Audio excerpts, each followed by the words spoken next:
নমস্কার, CNN 24 সান্ধ্যকালীন সংবাদে আমি অভিষেক পাল আপনাদের সবাইকে স্বাগত জানাচ্ছি। বিস্তারিত খবরে যাওয়ার আগে প্রথমে দেখে নেব আজকের বিশেষ খবর একবার। কাজীদৌড়ের নির্দল ছাপ্পা ভোটের অভিযোগ, তীব্র প্রতিক্রিয়া এলাকায়। ভোট নির্বিঘ্নে শেষ হবার পর ব্যালট বক্স নিয়ে আইএসপিটি ও আইএসটিটিতে ফিরে এলেন ভোটকর্মীরা। 4 বছর পর বরাকে অখণ্ড সংঘ প্রদান তপন ব্রহ্মচারী, দেখানো হবে ঐতিহাসিক ওঙ্কারের জয়যাত্রা। ভুবনেশ্বর নগর শ্রীকুনা জেলা পরিষদ আসনে বিজয় নিশ্চিত, বললেন নির্দল প্রার্থী ফরিদা পারভিন লস্কর। পাথারকান্দিতে 95 বছর বয়সে ভোট দিতে কোলে চেপে ভূতে। বিশিষ্ট ক্রীড়া সংগঠক চন্দন শর্মা পূর্বের কথা অনুযায়ী এপিসিসি জয়ী খেলোয়াড়দের সম্মান জানিয়ে কথা রাখলেন। সীমানা পুনর্নির্ধারণের পর সীমান্ত অঞ্চলে পঞ্চায়েত নির্বাচনে চরম বিশৃঙ্খলা, দিশেহারা ভোটাররা। এবারে বিস্তারিত খবর। কাছাড় জেলায় শুক্রবার প্রথম পর্যায়ের ভোট 2-1টা বিক্ষিপ্ত ঘটনা ছাড়া শান্তিপূর্ণভাবে সম্পন্ন হয়েছে। কাছাড় জেলার 125 নম্বর কাজীডোহর গাঁও পঞ্চায়েতের 36 নম্বর ভোট কেন্দ্রে ছাপ্পা ভোট এবং ভোট দখলের অভিযোগে উত্তেজনা ছড়িয়ে পড়ে। স্থানীয় জনগণের অভিযোগ মতে ওয়ার্ডের নির্দল প্রার্থী রুসনা বেগম এবং তার সমর্থক কাজল লস্কর, রোমিও গোয়ালা, মামুন গোয়ালা, জয়রাম গোয়ালা এবং দীপক গোয়ালা জোর করে ভোট কেন্দ্রে প্রবেশ করে একাধিক জাল ভোট দিয়েছেন। প্রত্যক্ষদর্শীরা দাবি করেছেন যে নির্দল প্রার্থীর সমর্থকেরা অন্য প্রার্থীর পোলিং এজেন্টদের মারধর করেছেন, ভোট কেন্দ্রটি ভেতর থেকে তালাবন্ধ করেছেন এবং ভোট জালিয়াতি চালিয়ে যাচ্ছেন। ভোট গ্রহণ কর্মকর্তাদের উপস্থিতিতেও তারা প্রকাশ্য ছাপ্পা ভোট দিয়েছেন। ঘটনার পর প্রার্থী এবং স্থানীয়রা ব্যাপক জালিয়াতি এবং ভোট কর্মীদের শৃঙ্খলা বজায় রাখতে ব্যর্থতার অভিযোগ তুলে কেন্দ্রে পুনর্ভোটের দাবি জানিয়েছেন।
শুক্রবার সন্ধ্যায় শিলচর রামনগরের আন্তঃরাজ্য বাস টার্মিনাস এবং আন্তঃরাজ্য ট্রাক টার্মিনাসে ভোটকর্মীরা ব্যালট বক্স নিয়ে ফিরে এলেন। গতকালের নির্বাচনী সামগ্রী নিয়ে কোনো ধরনের বিপত্তি ছাড়াই ফিরে আসেন ভোটকর্মীরা। উল্লেখ্য যে সর্বশেষ রিপোর্ট অনুযায়ী কাছাড় জেলায় ভোটের হার 73%।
দীর্ঘ 4 বছর পর বরাক উপত্যকা সফরে এসেছেন শ্রী শ্রী স্বামী স্বরূপানন্দ পরমহংসদেবের আধ্যাত্মিক উত্তরসূরি তথা নিখিল বিশ্ব অখণ্ড সংগঠনের প্রধান শ্রী শ্রী তপন ব্রহ্মচারী দাদামণি। তার 8 দিনের সফরসূচিতে রয়েছে শিলচর এবং শ্রীভূমিতে বিভিন্ন অনুষ্ঠান। শুক্রবার দুপুরে কলকাতা থেকে বিমানে কুম্ভীরগ্রাম বিমানবন্দরে আসেন তিনি এবং সেখান থেকে তাকে নিয়ে আসা হয় শিলচরের রাধা মাধব রোডের অযাচক আশ্রমে। সেখানে কিছুক্ষণ বিশ্রাম নেওয়ার পর সন্ধ্যায় ভক্তদের দর্শন দেন। শনিবার আশ্রম চত্বরেই রয়েছে দীক্ষাদান এবং সন্ধ্যায় স্বামী স্বরূপানন্দ পরমহংসদেবের জীবনাদর্শের ওপর বানানো চলচ্চিত্র ওঙ্কারের জয়যাত্রা প্রদর্শন। রবিবার আশ্রম চত্বরে একটি মানব সেবা কেন্দ্র উদ্বোধন করবেন তিনি এবং দুপুরে কর্মী সম্মেলনে উপস্থিত থাকবেন। সন্ধ্যায় রয়েছে স্বরূপানন্দ সঙ্গীতানুষ্ঠান। সোমবার সকালে শ্রীভূমির উদ্দেশ্যে রওনা দেবেন তপন ব্রহ্মচারী। সেখানে রয়েছে কর্মী সম্মেলন, দীক্ষাসহ অন্যান্য অনুষ্ঠান।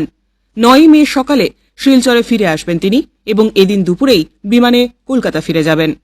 বিশ্ব অখণ্ড সংঘ প্রধান পরম পূজনীয় শ্রী শ্রী দাদামণি তপন ব্রহ্মচারীজি আজ দুপুরে অযাচক আশ্রমে শিলচর অযাচক আশ্রমে শুভ পদার্পণ করেছেন।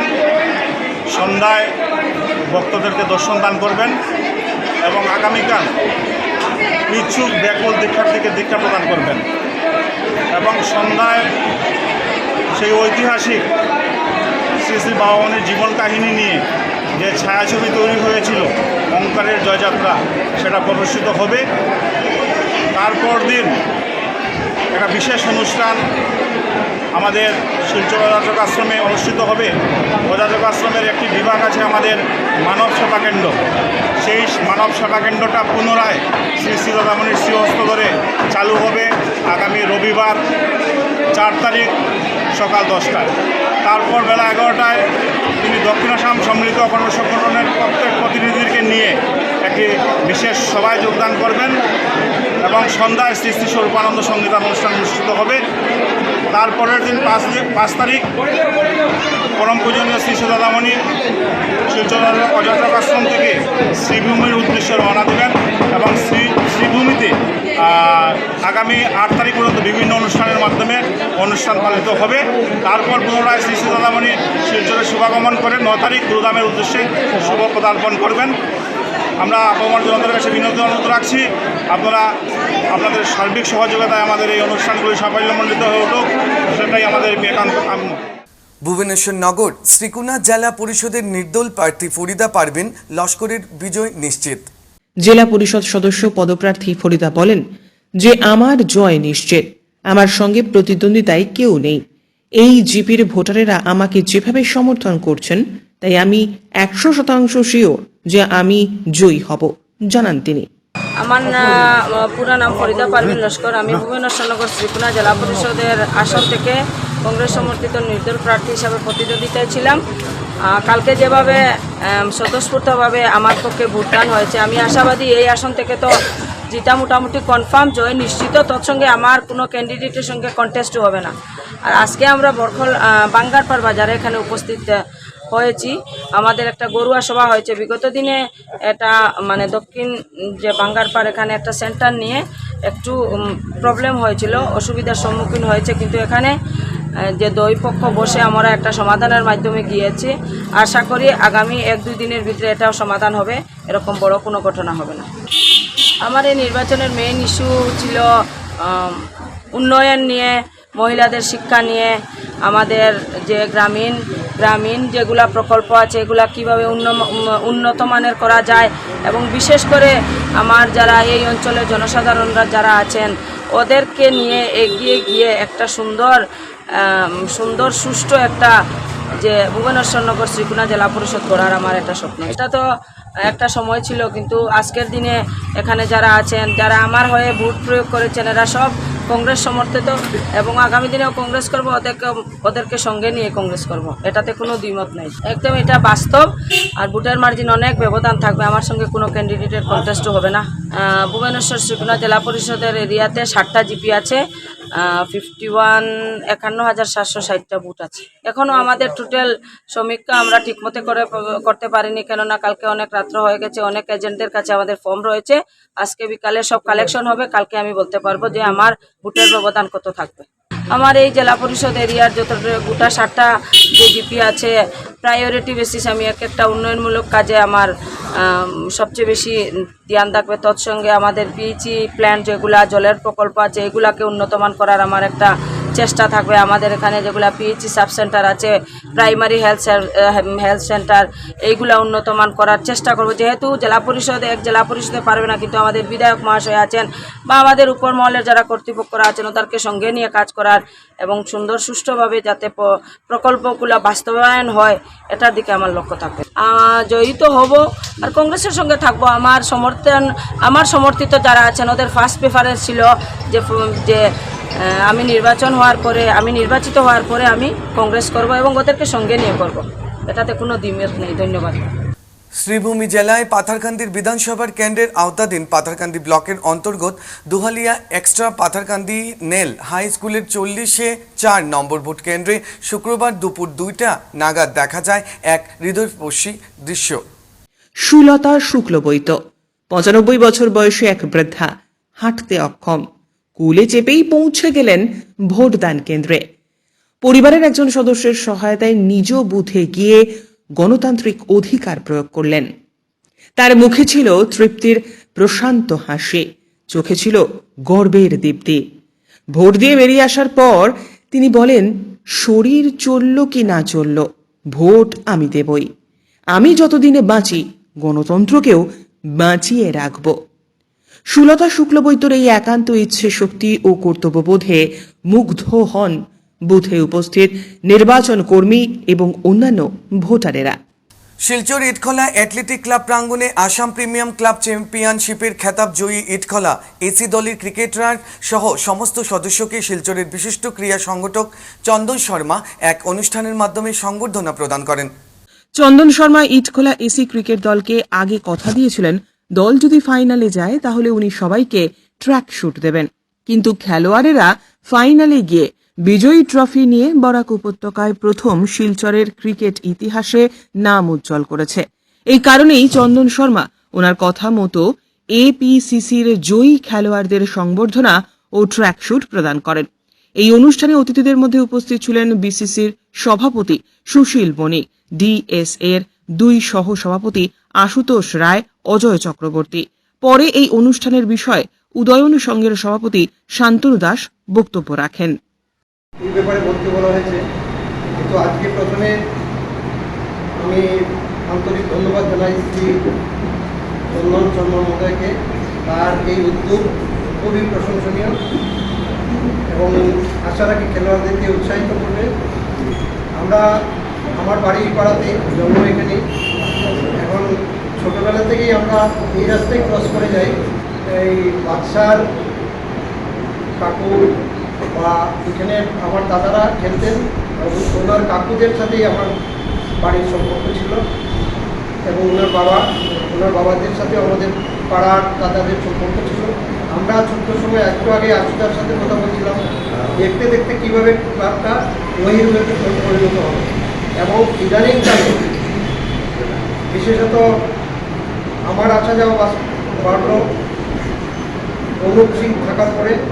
পরবর্তীতে বাদশাহ, এমনিতে আমরা অন্যান্য অনুষ্ঠানে আসতাম, কিন্তু বাদশাহ আমলে এই পাড়াতে মালগ্রামের মতো মানে শহরের মধ্যে পশ্চাৎপদ অঞ্চল যেভাবে উন্নয়ন করে নিল বিভিন্নভাবে, ওর তীক্ষ্ণ বুদ্ধির কারণে এবং সব সদস্যদের সুপরামর্শে ক্লাবটা অনেক দূরে এগিয়েছে এবং ক্লাবটা এগোতে গিয়ে আমাদেরও উপকার হয়েছে।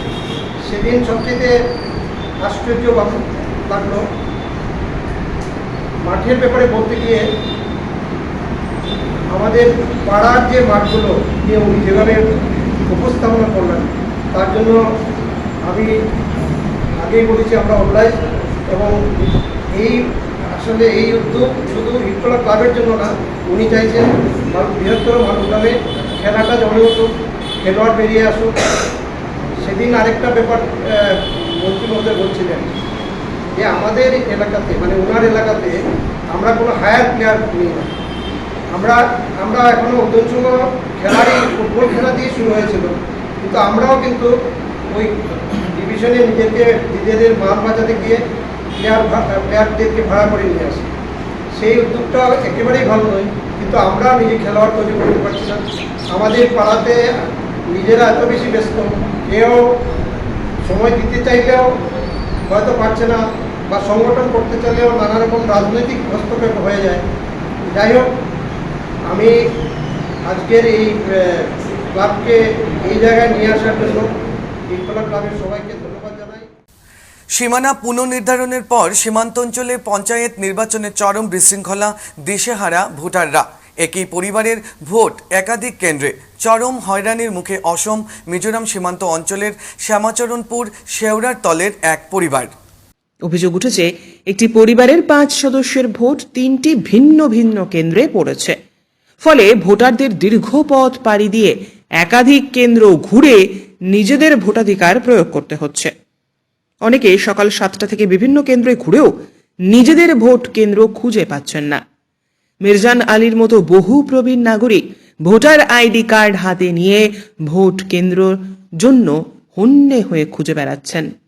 তিনি বলেন, আমি গত কয়েক বছর ধরে একই কেন্দ্রে ভোট দিয়ে আসছি, কিন্তু এবার আমার ভোট কোথায় পড়েছে তা আমি বুঝেই উঠতে পারছি না।